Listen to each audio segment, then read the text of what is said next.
On est le 20 novembre, bienvenue en prenant votre café. Maudit que c'est le fun de travailler, pas travailler pour rien.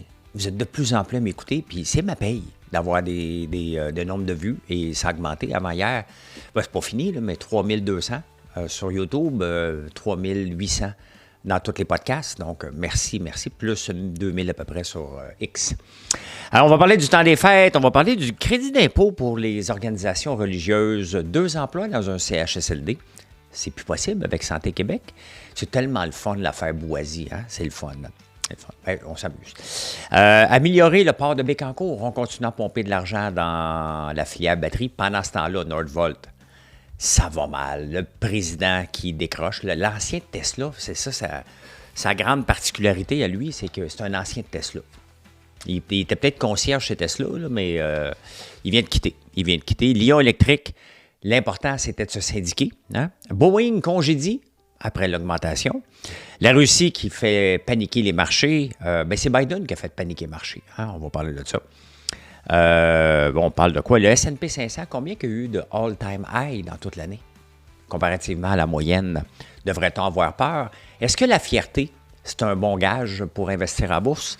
Et finalement, pas finalement, mais ça va être la finale, là. Kim Kardashian a un nouvel ami, puis je vous le présente.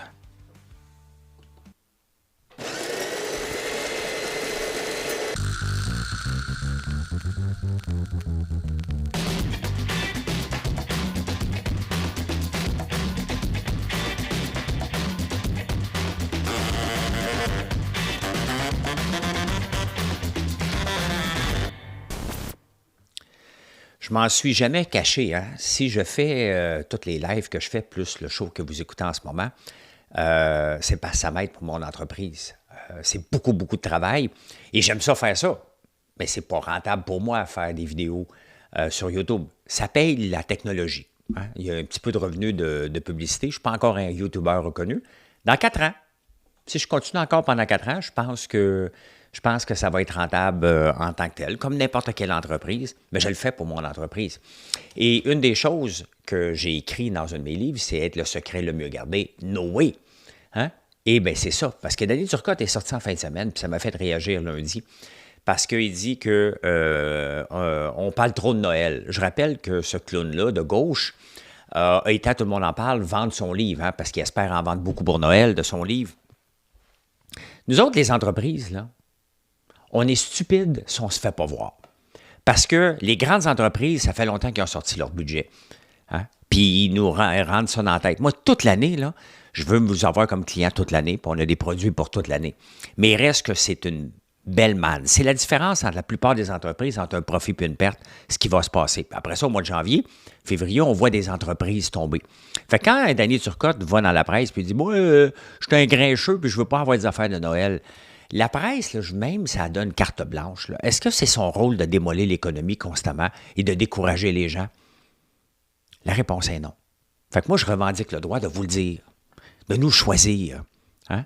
Ça me ferait bien plus de peine et de dommages à mon entreprise si je ne prenais pas le temps de me positionner pour Noël. Regardez, on a sorti le Panettone au mois de juillet. Pourquoi? Parce qu'il y avait un rodage énorme à faire. C'est pour ça qu'on ne vous l'a pas vendu cher. Parce qu'on le savait, on n'avait pas notre boîte encore, qu'on n'a pas encore. Et en même temps, s'il y avait des problèmes, on ne voulait pas vous vendre quelque chose haut de gamme quand la haut de gamme n'était pas rendue. Là, on est rendu là. Ça a pris 6 mois. Hein? C'était bon, mais c'était pas parfait. Donc là, il est exactement ce qu'il doit représenter. Et maintenant, c'est le temps de mettre la pédale au fond. Ça, je le pratique depuis le mois de juillet, puis il va en rester toute l'année. On n'a pas de produits saisonniers chez nous. Voilà, message est passé. Moi, il y a des choses qui me dérangent dans la société. Puis je profite de ce show-là. C'est le mien, puis c'est le vôtre, parce que vous me donnez beaucoup de contenu. Si on est un environnement laïque, on veut la laïcité dans nos écoles, la laïcité au Parlement, 75% des Québécois ne veulent rien savoir de l'Église. Peu importe l'Église que vous pratiquez de votre religion. 75% des gens qui vivent ici ne veulent rien savoir de ça. Si c'est le cas, en quel honneur on donne encore des crédits d'impôt pour les organisations religieuses? Je rappelle que, regardez la grosseur des églises, là, regardez le Vatican, on va parler juste de cette religion-là, parce que c'est celle que je connais le plus, tout simplement. Ils sont riches en tabarnouche. Donc, à quel moment qu'on va arrêter? Si on est vraiment une société laïque, il n'y a aucune raison de leur donner des avantages fiscaux. Zéro. Zéro. Il faut arrêter ça. Moi, si j'étais au pouvoir, c'est le genre de choses que je ferais.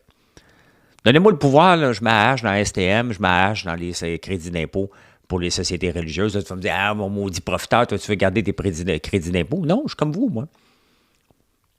Je n'ai pas de crédit d'impôt.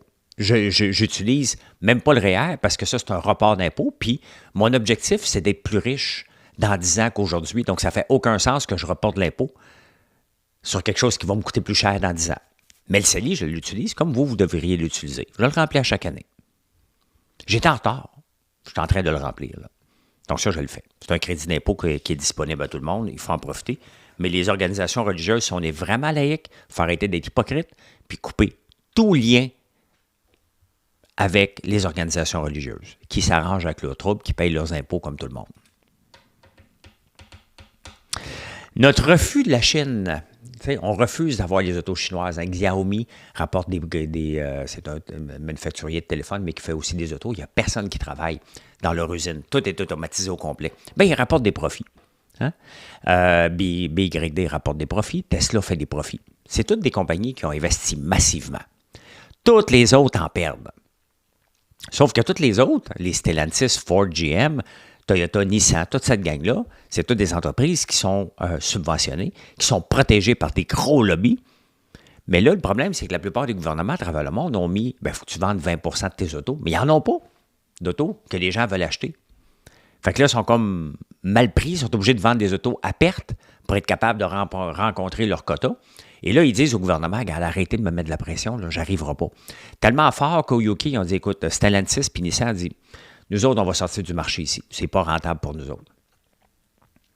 La réponse, là, hein, on la voit avec la filière pétrole qui explose de partout. On est trop en retard. On est trop en retard, il va falloir accepter les autos chinoises. Stellantis dit, moi, j'arrive pas. Puis tant qu'à pas arriver dans un pays où où je dois vendre des autos à perte puis perdre des milliards à chaque trimestre, j'ai mon temps pas en vendre. Toujours le consommateur qui va être brimé de tout ça. Hein? On va voir ce que ça va donner. Là, c'est sûr qu'il y a un petit peu de menace. Là. Hein? Il y a un petit peu de menace. Quand on va le voir qu'ils le font pour le vrai, on va les croire. Là, c'est peut-être juste un bluff, là, on s'entend. C'est un bluff pour avoir plus d'argent, mais il reste que les quotas qu'on demande en ce moment, les compagnies ne sont pas rendues là. Pourquoi? Parce que regardez des compagnies comme GM, il y a 2 ans, qui auraient fait un grand rachat d'actions pour 60 milliards. Ils ont donné rachat d'actions, un dividende spécial au lieu d'investir dans les autos. C'est ça que ça donne aujourd'hui. Bon, on peut toutes les nommer, ils sont tous pareils. Ils agissent tous de la même façon. Ils savent que les gouvernements vont toujours les sauver. Trudeau est au G20 en ce moment au Brésil et il en fait des affaires. Hein? Il en annonce, il dit qu'il y a trop d'immigrants. Il vient d'admettre son erreur, qu'il était trop la pédale au fond. Hein? Oui, on en a besoin. Les immigrants nous ont évité d'avoir un taux de chômage trop élevé parce que ils ont créé de l'emploi. Hein? Ils ont créé de l'emploi, ça, c'est une évidence même, mais on n'avait pas les infrastructures pour accueillir tout le monde. Et ils voulaient être 100 millions d'ici 2100, je pense, c'est ça. Donc, ça pressait qu'ils en fassent venir le plus possible, qu'ils fassent des bébés, puis grouille-toi. C'était trop vite. Mais c'est pas un gestionnaire. À chaque fois qu'il prend des décisions, on le voit. Là, en ce moment, on le sait qu'en 2026, il ne sera plus là, mais il va avoir un nouvel accord de libre-échange. Et là, lui, pour se faire ami avec Trump, il dit comme Trump, hein, que le Mexique accueille trop de compagnies chinoises pour nous vendre des autos à travers l'ALENA. Mais qu'est-ce qu'on veut? Qu'est-ce qu'on veut? On veut-tu la protéger, la foutue planète, ou on ne veut pas la protéger? Pourquoi les entreprises ne sont pas venues au Canada? Pourquoi elles ne sont pas venues aux États-Unis? Est-ce que les syndicats sont trop forts, puis ça fait que les autos ne sont pas rentables, puis ils vont dans des places où les salaires sont moindres? Est-ce qu'il y a de l'exploitation? Ça, c'est pas à moi de juger ça. Je ne peux pas vérifier chacune des entreprises, là. Mais on le sait que le coût de la vie est moins cher au Mexique, donc ils vont dans ces entreprises-là, puis ils disent, écoute, il y a un marché, on va s'installer là. Puis on leur dit non encore. Pourquoi ils ne viennent pas au Canada? Comment ça se fait qu'il n'y a aucune compagnie chinoise qui a décidé de s'installer au Canada?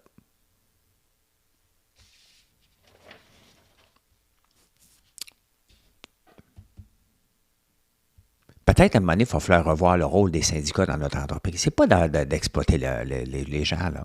Juste avoir une normalité. Normalité dans tout ça. La désamour de X, hein? On aime bien ça dire qu'on quitte X, puis je m'en vais de X. Moi, je m'en vais pas de X. Je vais peut-être rajouter. Moi, j'en rajoute au lieu d'en enlever. Tout le temps, tout le temps. Et on aime ça dire, ça vaut, il a payé 40 milliards, ça vaut 9 milliards. Pour Elon Musk, là, on ne sait pas ce que ça vaut, X. Parce que ça lui permet de parler de SpaceX. Ça lui permet de parler de Starlink. Starlink qui vient de signer avec l'Ontario pour offrir l'Internet des régions éloignées. Il fait de plus en plus d'argent avec Starlink. Ça lui permet probablement, c'est un outil supplémentaire, puis quand tu as vu, regarde, que ça ne marcherait pas avec sa façon de fonctionner, bien, il s'en sert peut-être pour lui, mais ça ne nous empêche pas d'avoir des échanges en même temps.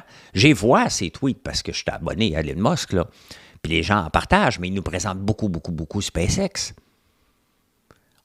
Pour lui, là, s'il vend plus d'auto Tesla, s'il vend plus de robots Optimus, pour lui, c'est un tout. Moi, j'aime ça voir mes entreprises séparées. Hein?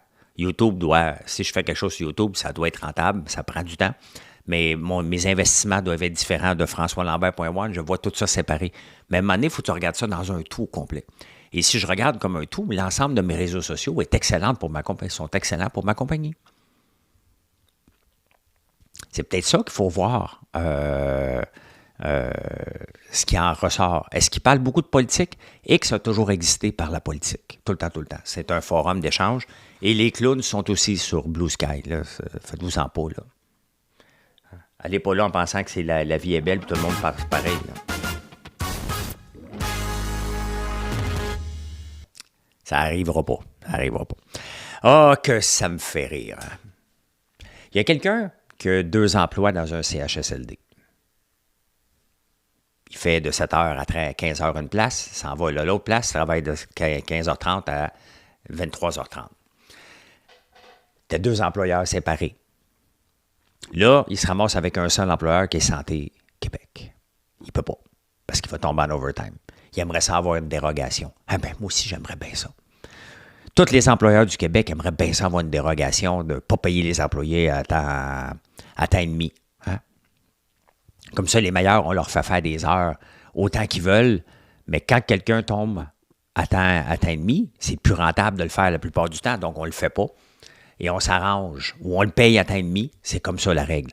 Mais là, les journaux vont là, puis c'est épouvantable, j'ai besoin de job, puis comment je vais faire pour arriver, maudit gouvernement? Hey, c'était tout croche avant. Est-ce que c'est normal que quelqu'un fasse 2 jobs? Parce qu'il dit, ben oui, mais moi, la job que je fais, ça va prendre, les infirmières vont faire du TSO maintenant à cause que moi, je ne peux pas, puis eux autres vont me payer en temps et demi. Déjà, le temps supplémentaire obligatoire n'a pas le choix. Mais là, à un moment donné, hein, même le Parti québécois chiale sur Santé Québec. Je n'ai pas tellement confiance, mais c'est une direction qu'on a prise. Est-ce que ça va fonctionner? Déjà, d'avoir un seul employeur, ça devrait aider, parce que ça n'a aucun bon sens. Quand tu travailles pour un CHSLD, tu travailles pour un autre, tu as l'ancienneté, si tu te déplaces, on s'entend là, que ça n'avait pas de bon sens. Tu as un seul employeur, et c'est Santé Québec. La personne qui a besoin de 2 jobs pour arriver, mais qu'est-ce que tu veux qu'on fasse? Il faut revoir son style de vie. Il faut revoir, ça y appartient, là. Ça ne nous appartient pas comme société. Donc, quand les journaux viennent et ils viennent broyer là-dessus, là, ça, c'est un choix de société. C'est un style de vie qui ne nous appartient pas. Si tu as besoin de travailler 80 heures dans une semaine, revois, réfléchis, mais ce n'est pas à la société de payer pour ça. Oh, que je m'amuse, hein? L'affaire Boisy. L'affaire Boisy nous montre que Rouba Gazal, elle n'aime pas dialoguer. Elle a enlevé les commentaires sur ses statuts sur X. Donc, pour moi, aucun respect pour ce genre de politiciens-là. Aucun. Autant pour Valérie Plante qu'elle. Ça ne vaut pas la peine d'aller même les voir. J'aime mieux les bloquer que pas les voir. C'est ridicule. En même temps, Gabriel Nadeau-Dubois qui avait demandé plus de pragmatisme. Donc, pour Gabriel Nadeau-Dubois, plus de pragmatisme, ça veut dire « Donnez-moi tous les pouvoirs. Hein? » Il ne les a pas eus. Là, il s'en va en congé paternité. Mais là, de plus en plus, dans les journaux, ils disent « Regarde, sac ton camp, Gabriel. Là. Hein? Tu t'aides pas. » L'affaire Boisy, bien entendu, il y a des motions de toutes les parties, parce qu'il a quand même traité tout le monde de raciste. Puis il refuse de s'excuser, puis il dit « Non, mais il y en a, puis l'autre. Hein? » On aime ça utiliser des mots, hein? la définition de l'autre. Mais c'est un spectacle. Ça nous montre comment Québec solidaire va être toujours un parti marginal qui ne sert à rien, mais absolument rien dans l'échiquier politique. Si tu amènes des nouvelles idées, regardez, le Parti québécois, ils sont seulement 4, là, 5, 4, 5, et ils en amènent des idées. On les écoute.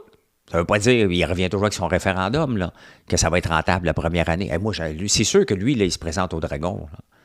Moi, voici, j'ai un pays pour faire de l'argent tout de suite. Pas de courbe d'apprentissage. Non, pas le temps. On va être bon tout de suite, nous autres. On est riches. Riches comment? Bon, on a de la péréquation de l'Alberta. Oui, mais il n'y en aura plus. Pas grave, on est riches.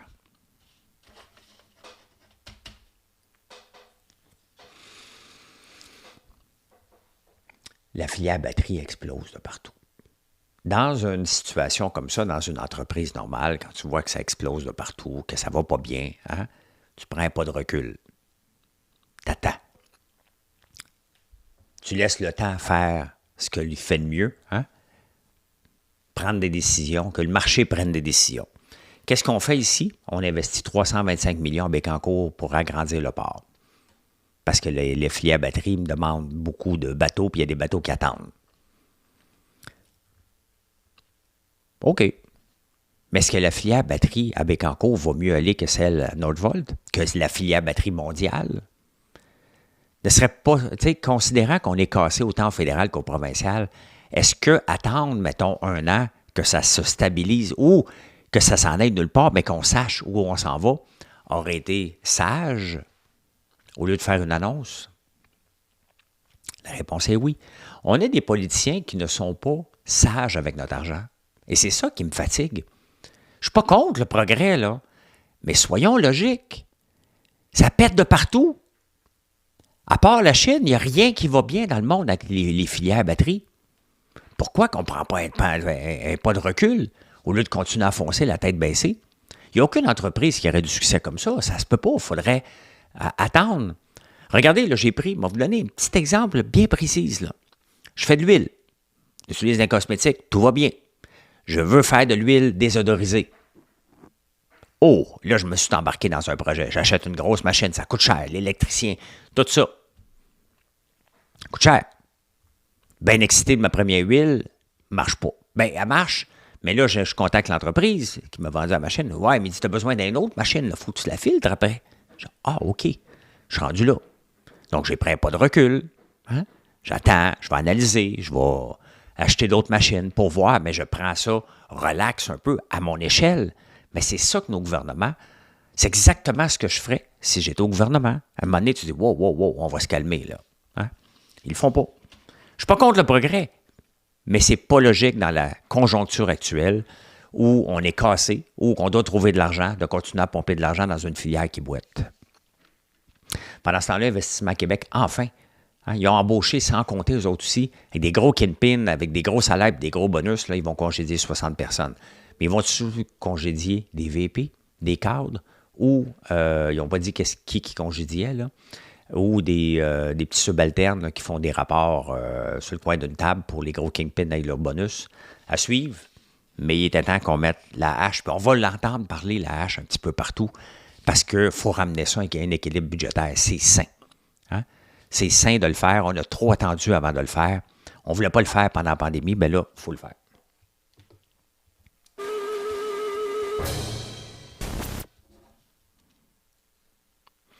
Je vous emmène en 1987, le 20 novembre 1987. Je voulais... C'est le vin nouveau, hein? L'italien qui sort un peu. Hein? Massi El ici, El Vino Nouveau. Je ne sais pas s'il est arrivé, le vin nouveau. Peut-être, hein? C'est plus populaire. Mais regardez, pas de permis de conduire au moins de 17 ans, suggère le coroner. Il faut interdire l'accès des débits d'alcool au moins de 21 ans. Aussi, on est en 1987. Maintenant, les jeunes, bon, c'est plus limitatif. Hein? Ça prend un an avant d'avoir un permis. Et il faut que c'est tolérance zéro. Je ne sais pas jusqu'à quel âge, là, si tu bois. Mais tu sais, les débits d'alcool, moins de 21 ans, c'est pas arrivé, ça n'arrivera jamais. Et à chaque fois qu'on parle d'alcool, il ne faut pas l'oublier, hein, c'était ça aussi en 1987, on parle tout le temps, mais oui, mais les régions, qu'est-ce qu'ils vont faire eux autres? Hein? Comme si les régions dépendent des gens qui vont sous la gueule d'un bar. À un moment donné, les régions... Il y a deux choses qu'on aime bien protéger à tout prix, hein? Les régions et les personnes âgées. On veut garder les journaux, il faut qu'on pompe de l'argent dans les journaux parce que les personnes âgées ont besoin de lire les journaux. Il n'y a pas personne qui les lit, il y en a 12, mais on va les garder parce que les personnes âgées, comme s'ils n'ont pas accès à l'Internet la plupart du temps.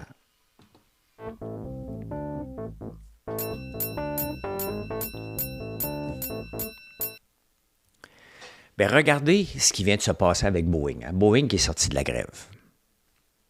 Boeing est dans le trou depuis 2018. Ils ont besoin d'argent. Pour arrêter la grève, ils donnent une augmentation de 38 % à leurs employés, un bonus de 12 000. Qu'est-ce qu'ils font une semaine après? Congédient au-dessus de 2 000 employés. Est-ce que le syndicat a gagné? Le syndicat a gagné pour l'ancienneté. Qui se fait congédier? Tous les jeunes. C'est pas la méritocratie, là. Les jeunes dehors, on regarde des vieux. Est-ce que ça fait du sens? Est-ce que ça faisait du sens? Il est obligé de le donner. Il a dit, OK, parfait. Donc, le syndicat, à la fin, là, il a gagné quoi? Les employés ont gagné quoi? Celui qui vient de perdre sa job, là, qui est syndiqué, là, y a-tu le goût d'aller engueuler son syndicat, puis le syndicat, qu'est-ce que tu veux que je fasse? J'avais pas pensé à ça, c'était pas prévu que c'était comme ça, c'est arrivé après. Vous voyez, à un moment donné, à quel moment les syndicats ne font aucun sens? Il faut que, quand les syndicats vont en grève, quand vous décidez d'amener votre entreprise en grève, là, si vous êtes syndiqué, assurez-vous que l'entreprise fasse de l'argent. Post Canada, là, ils perdent de l'argent au bout. Les Canadiens, on est tannés de pomper de l'argent à l'infini. Donc, Post Canada ne se réglera pas de sitôt, là. On va trouver des alternatives. Puis à un moment donné, il va y avoir tellement d'alternatives qu'on ne va pas vous utiliser, tout simplement. À un moment donné, il ne fait pas d'argent. Et si Post Canada faisait trop d'argent, on dirait qu'il nous charge trop cher les colis, ce qui est le cas. Donc là, imagine-toi que Post Canada charge 2 fois les colis, 2 fois plus de temps pour les livrer. Il faut aller les porter au bureau de poste et ils trouvent de ne pas être rentable en même temps. Il faut le faire en maudit. Lion Électrique, même affaire. Lion Électrique qui va fermer ses portes, ça ne se rend pas à Noël, là. Hein? Ils vont-tu vendre, aller en faillite ou quoi que ce soit? Il n'y a plus d'espoir. Lion Électrique, là, ne vit même pas sur du temps emprunté. Il est aux soins palliatifs, puis on attend qu'il meure. Tout simplement. Je rappelle qu'au mois de juin, ils ont une accréditation syndicale. Les employés, leur seul but était d'avoir des meilleurs horaires et un meilleur salaire au mois de juin. Au lieu de travailler avec l'entreprise pour les aider à être plus productifs parce qu'ils ne l'étaient pas. C'est un des problèmes chez Lyon. Ils ont dit non, nous autres, on veut avoir un meilleur horaire, on va se syndiquer. Mois de juin, mois de novembre. Qu'est-ce qui s'est passé dans la tête des employés? Ils sont-ils brainwashés à ce moment-là, à ce point-là? C'est-tu tous des gens qui n'ont pas de connaissances, sachant qu'une entreprise qui perd de l'argent comme Lyon va fermer les portes puis il faut travailler toute la main dans la main? Qu'est-ce qui s'est passé avec le brainwash de ces employés-là? Ils vont perdre leur job pareil. T'as beau être syndiqué, là. Puis j'avais une discussion sur X avec quelqu'un qui dit ouais, mais des fois, les conditions n'étaient pas bonnes. L'entreprise ne peut pas donner des conditions diamant si ils perdent de l'argent comme ça, là. Ils donnent ce qu'ils peuvent. Puis ce qu'ils peuvent, c'était déjà trop. Les employés n'étaient pas productifs. Hey, Nordvolt, le président vient de partir au moment que j'ai dit, bon, j'enregistre, puis j'essaie d'enregistrer tout le temps dans l'après-midi. Hein? Donc, le président Peter Carlson, l'ex de Tesla, parce que Nordvolt, la grande particularité des deux dirigeants, c'est pas qu'ils sont des brillants hommes d'affaires, non, c'est deux anciens qui ont travaillé chez Tesla, puis ont vendu ça jusqu'à la fin. Hein? Encore dans son chose de départ, c'est marqué l'ex de Tesla, Peter Carlson, quitte Nordvolt. On a fait confiance à ça, sincèrement. Sincèrement. Hein? Donc là, est-ce qu'il y a une filiale aux États-Unis qui va peut-être faire faillite? Ici, on est encore à l'abri. Tout pète partout, puis nous, on pense qu'on est encore correct ici. Arrêtez de rêver en couleur, là. Il faut que notre vol, ça finisse, puis ça presse en maudit. Hein? Biden a fait vraiment un pied de nez, si on veut, à Trump en disant, ben écoute, prenez des missiles à longue portée pour aller tirer sur la Russie. Est-ce que c'était sage? Pas sage. Au moment où il s'en va, d'aller prendre une décision comme ça, ben la Russie a dit, OK, parfait, on va sortir l'arme nucléaire, nous autres. On s'entend-tu que Poutine est assez fou pour l'utiliser, l'arme nucléaire? Est-ce qu'on veut vraiment ça? Est-ce que c'était vraiment le temps? Est-ce que c'est pas le moment de dire, écoutez, là, ça fait 1000 jours, là, il faut s'asseoir puis trouver une solution. On va s'asseoir jusqu'à temps qu'on en trouve une. On va peut-être donner des terrains. Faut qu'on fasse de quoi, là? Ça ne peut pas continuer comme ça. On a-tu besoin d'une guerre nucléaire? La réponse est non. Qu'est-ce qui se passe? Bien, là, pendant que je suis là, avant d'aller plus loin, Walmart a rapporté des chiffres, rapporte encore du 4,32 %. Walmart, c'est une machine. Costco, c'est des machines à faire de l'argent. Et ils ont dit, écoute, ça va bien aller encore. Hein? Ça va bien aller. Fait que l'action, pendant que le marché est down aujourd'hui, c'est un exploit, là, 4 là, sur... c'est une valorisation quand même pas tant que ça, 705 milliards. Quand même pas si pire que ça. Mais le marché, justement, réagit à Biden et à Poutine qui dit, moi, je vais sortir l'arme nucléaire à tout moment maintenant. Je vais faire ce que ça me tente. Donc, le marché a eu froid avec ça. Le marché canadien tombe, le Dow Jones tombe, le Nasdaq monte un peu. Costco doit bien faire aussi. Ben oui, Costco, ça va de soi. Costco et Walmart, là, c'est les mêmes clients qui vont là. La même type de clientèle qui vont là tout le temps. Donc, voilà. Et je vous présente, j'en ai déjà parlé, mais là, c'est un peu la folie. Le DXYZ, hein, si on voit All, là, cette titre-là a déjà valu 101 $. On en a déjà parlé ici. Et, regardez, il était déjà monté, c'est ça, 103 $. Et là, il était tranquille, parce que lui, DXYZ, il investit dans des compagnies qui ne sont pas à la bourse encore. Hein? Discord, SpaceX, Stripe. Et là, SpaceX, qui éventuellement va probablement aller à la bourse, on suit le pattern de Elon Musk, il y a beaucoup de contrats. On espère qu'il va y avoir encore plus de contrats. D'ailleurs, c'est lui qui est venu sauver Boeing pour aller rechercher, après Noël, les 2 astronautes. Donc, SpaceX risque d'aller à la bourse éventuellement et rapporter beaucoup. Donc, les gens, puisque Elon Musk est ami avec Trump, ils disent SpaceX va avoir encore plus de contrats, bingo. Donc, c'est ce qui a fait monter l'action de DXYZ. C'est basé sur rien. C'est de la pure spéculation.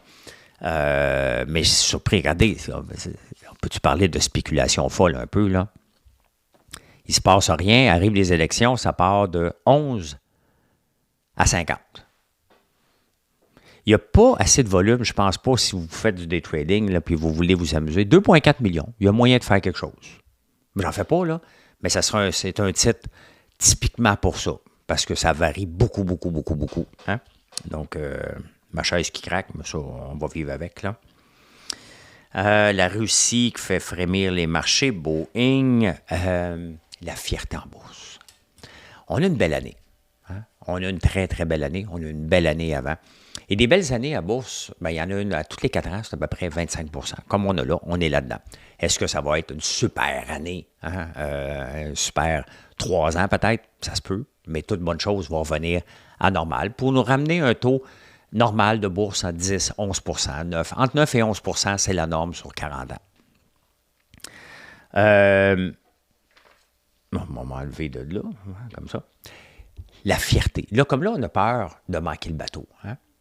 Et ça, c'est dangereux. Un investissement se fait sur le très long terme. Vous pouvez faire du day trading, mais ça, on parle de minutes. Mais si vous voulez faire des investissements, ça se fait sur le long terme. Sur le long terme, là, à court terme, vous n'allez peut-être pas être fier de votre rendement parce que vous n'allez pas faire du day trading qui va me donner du 30-40 %. Vous n'allez pas suivre les modes. Hein? OK, lui, il achète du Bitcoin, je vais en acheter. Lui, il a fait ça, je vais en acheter. Pour être fier, pour dire, hey, je fais partie, moi aussi, je fais de l'argent. Ce qui est important à la bourse, ne le perdez jamais de vue, ce sont les intérêts composés. Le temps. Tu fais des bons placements qui te rapportent des dividendes, tu réinvestis les dividendes, et le temps. Avec tous les fonds indiciels qu'on a, là, avec l'approche hot potato que je vous présente régulièrement, soyez patient. C'est dans 30 ans que votre fierté va sortir. Pendant 30 ans, là, pas important. Après 30 ans, là, vous allez voir l'argent que vous avez mis et combien ça rapporte. Croyez-moi, vous allez capoter. Êtes-vous capable de mettre votre fierté puis votre ego de côté pendant 40 ans pour faire des placements pépères? Il faut que ça soit plate, la bourse. Si c'est plate, c'est bon signe. Si c'est trop excitant, tu finis par te brûler avec l'excitation. Les S&P 500, justement, hein, Je regarde beaucoup les all-time high, mais le S&P 500, dans la dernière année, il y a eu 50 journées qui ont terminé à son plus haut niveau. La moyenne à l'année, hein, c'est 18. 50 fois cette année. Est-ce que c'est dangereux? Tant que les compagnies rapportent des chiffres, regardez comme Walmart vient de rapporter des chiffres. Walmart est récompensé. Costco est récompensé. Mais dès qu'on ne rapporte pas, on va voir plus tard aujourd'hui, donc je vais vous en parler demain ou après-demain, là, dépendamment à quelle heure que ça sort, les résultats de NVIDIA. NVIDIA va être récompensé par le marché ou va manger une volée. La dernière fois, ça a tombé un peu parce que les résultats ils étaient bons, mais il a dit, garde, je vais être prudent pour les semaines, les trimestres à venir. Donc, NVIDIA va soit faire booster le marché ou le faire descendre. Donc, ce n'est pas la bonne semaine pour investir. On est soit en mode attente ou soit que vous cherchez l'adrénaline, vous allez essayer d'avoir raison avant le temps. Ce que Livermore ne dit pas. Pourquoi je vous parle de DX, YZ? C'est que selon l'approche Livermore en ce moment, les pivots disent, hey, là, ça vaut la peine. Quand même qu'il a monté beaucoup, Livermore ne veut pas avoir raison trop tôt, l'approche. Donc, t'attends que les signaux sont là. Ben bon, DX, YZ, même si c'est Livermore, ça n'a pas de bon sens, c'est de la pure spéculation, qu'il ne faut pas toucher à ça, là, mais il faut être quand même prudent, viser le long terme. Admettons dans 30 ans, là, tu mets ton 7 000 par année dans ton CELI, toutes les années, puis tu as des bons rendements, des mauvaises journées, des mauvaises années, des bonnes années. Dans 30 ans, là, une débarque de 10 ne va pas vous déranger pantoute. Là, en ce moment, si vous commencez et tu as une débarque de 10 tu dis, c'est pas grave, j'achète plus à chaque mois. J'achète un petit peu plus à chaque mois de mes placements. Dans 30 ans, là, ce genre de fluctuation-là, c'est irrelevant. Ça fait partie. Et tu le sais de toute façon, si vous ne le savez pas, la bourse, elle récupère en 49 jours suite à un gros crash, la moyenne. Quand même, hein?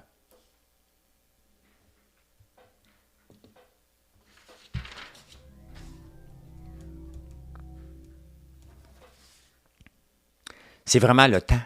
Hein? J'avais regardé les grosses débarques de 1 2 5 jusqu'à 9 et la moyenne est de 49 jours suite à un crash ou un mini-crash. Ça ne prend pas de temps que ça récupère, donc il faut juste être patient et de ne pas s'exciter le poil des jambes. Donc, ben, moi, j'en ai pas. Hey, Martha Stewart sort son 100e livre. J'ai commencé à écouter le documentaire, mais je ne l'ai pas fini, parce que j'attends d'avoir du temps avec ma blonde. C'est le genre de choses qu'on écoute ensemble, Emmeline Paris puis Martha. Donc, elle est rendue à son 100e livre de recettes. Quand même, c'est une machine. C'est une machine. Hein? Donc, c'est le fun. J'ai hâte de finir son documentaire. Et finalement, Kim Kardashian a un nouvel ami. Moi aussi, je vais l'avoir, le même ami qu'elle à un moment donné. Pas tout de suite, mais il est là. C'est le nouvel ami. Elle a acheté un Tesla Optimus. Un robot humanoïde. Un jour, je vais en avoir un. Que ce soit pour m'aider à faire le ménage ici, que ce soit pour travailler dans l'usine. Un jour, je vais en avoir un. Ça vaut à peu près 30 000 $. Là. Ça va baisser, mais quand il va être capable de faire des tâches répétitives, you bet que je vais avoir un robot. C'est sûr. Pas que j'aime pas les humains, là. Mais ça peut travailler 24 heures, tu le recharges. Donc, je pourrais avoir un robot comme ça qui fait des gaufres 24 heures par jour. C'est-tu assez fantastique, ça? Ben oui, c'est fantastique. Eh bien, voilà, ce qui est fantastique, c'est que je peux vous dire, là, on va mettre, OK, il n'y avait pas de son, et je peux dire ceci. Hey, merci encore une fois d'être là. Je n'ai même pas mentionné de vous abonner. My God, je suis cheap sur les demandes. Merci de le faire. Si vous n'avez jamais visité françoislambert.one, merci d'aller faire un petit tour, aller voir ce qu'on fait. On aimerait ça que vous nous choisissez pour Noël. Merci. Bye, bonne journée.